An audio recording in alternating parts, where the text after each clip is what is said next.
Good afternoon friends, তোমরা সবাই কেমন আছো? আশা করি তোমরা সবাই ভালো আছো, সুস্থ আছো। প্রচুর গরম পড়েছে। এই গরমে বাইরে বেরোনো খুবই কষ্টের ব্যাপার। তো আজকে আমি কিচেনেতে গেলাম, তো গিয়ে দেখলাম যে ওর বাবা মাংস নিয়ে এসে আর বললে একটু ফ্রায়েড রাইস আর চিকেন তৈরি করা। তো তাই আমি করলাম।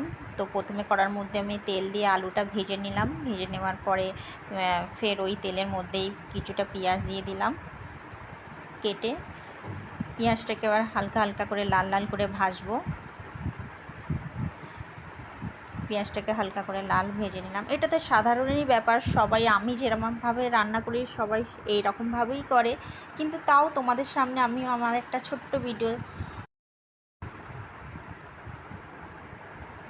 এবার আমি কড়ার মধ্যে পেঁয়াজটা হালকা লাল হয়ে গেছে, তারপরে মাংসগুলো দিয়ে দিলাম, দিয়ে কষা স্টার্ট করলাম। মাংসটাও হালকা লাল লাল করে ভাজবো। ওদিকে আমি মিক্সারের মধ্যে এবার মশলা রেডি করে নিয়েছি, যেমন আদা, রসুন, ধনে, জিরে, গরম মশলা, গোলমরিচ সব কিছুই একসঙ্গেই আমি বেটে নিই। তো পেস্ট করে নিলাম, সেটা পেস্ট করে এবার কড়ার মধ্যে দিয়ে দিলাম। দিয়ে এবার এটাকে আমি মিক্সারে যেটুখানি মশলা লেগেছিলো সেটা জল দিয়ে ধুয়ে আবার কড়ার মধ্যে দিয়ে আমি কষা স্টার্ট করলাম।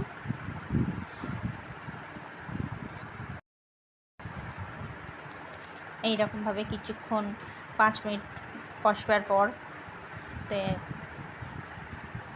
5 মিনিট কষলাম। এবারে আমি একটু এর মধ্যে হলুদ গুঁড়ো দিয়ে দিলাম, সামান্য চিনি,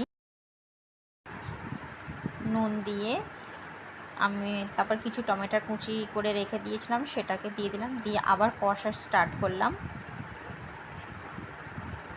যতক্ষণ পর্যন্ত না মাংস থেকে তেল বেরিয়ে আসে ততক্ষণ পর্যন্ত আমি এরকমভাবেই কষতে থাকবো।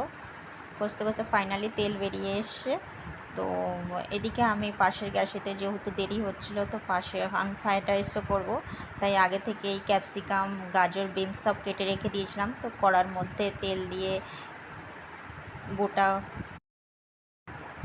কড়ার মধ্যে প্রথমেই আমি তেল দিয়ে গোটা গরম মশলা সব ফোড়ন দিয়ে দিয়েছিলাম। তারপরে বিনস, গাজর যেগুলো কেটে রাখা হয়েছিল প্রথমে, সেগুলো কড়ার মধ্যে দিয়ে দিলাম। এবার পাশে গ্যাসে এটাকেও ভাজা স্টার্ট করে দিলাম। ওইদিকে মাংসটা আমি বসিয়ে দিয়েছি। এটাকে হালকা করে লাল লাল হয়ে ভাজা হয়ে যাবে। তো এবার ফ্রায়েড রাইসটাও করে নিলাম। ও এই আমার খাবার কমপ্লিট।